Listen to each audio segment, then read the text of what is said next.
Un moine, c'est quelqu'un qui veut suivre le Christ jusqu'au bout. Chaque jour, il se laisse conduire par le Saint-Esprit. Et son obéissance le rend conforme au Christ obéissant.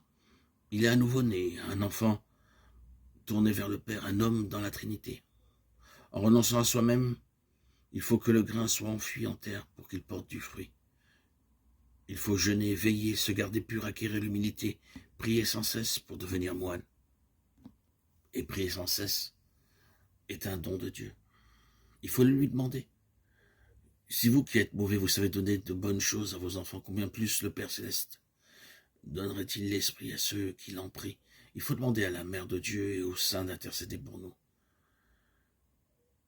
Que se passe-t-il alors lorsqu'on prie sans cesse? Ce n'est plus moi qui vis, c'est le Christ qui vit en moi. La respiration de Jésus en nous, c'est l'Esprit Saint qui dit Abba et qui prie pour tous les hommes. Prier pour tous les hommes, même pour les ennemis, c'est l'amour même de Dieu dans notre cœur. C'est le fruit de la prière. Il faut chanter les offices, lire les psaumes, méditer les évangiles, dire sans cesse Seigneur, prends pitié. Le cœur se purifie, il devient humble et peut alors prier pour tous les hommes. Pour les pécheurs, il peut verser des larmes et donner son sang. Prier jusqu'à aimer ses ennemis.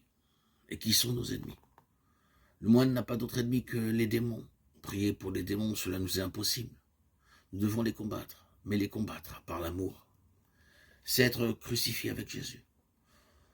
Nous descendons avec lui aux enfers. Un cœur pur, un cœur d'enfant seul peut triompher des puissances des ténèbres. Il faut qu'il n'y ait plus de haine, plus de mensonges dans le cœur. Il doit être le trône de la lumière et de l'amour. Voilà ce que nous sommes, le trône de Dieu, les temples du Saint-Esprit. Si nous sommes cela, alors nous aimons nos ennemis. Mais souvent, il y a autre chose que Dieu en nous. Nous ne sommes pas humbles et l'amour ne peut plus vivre en nous. Et au lieu de prier, nous jugeons les autres. Nous devenons la proie de nos pensées. C'est lorsque nous sommes morts à nous-mêmes et que le Christ vit en nous que nous pourrons faire l'expérience du Saint-Esprit. Nous marchons alors dans la lumière. Nous sommes des dieux par la grâce, des hommes nouveaux. Et ainsi arrivent les sikias. Qu'est-ce que les sikias? C'est le silence de notre cœur, notre esprit, notre corps. Celui qui ne fait jamais sa volonté propre demeure en silence devant Dieu. Il s'efface dans son corps, son esprit et son cœur devant Dieu.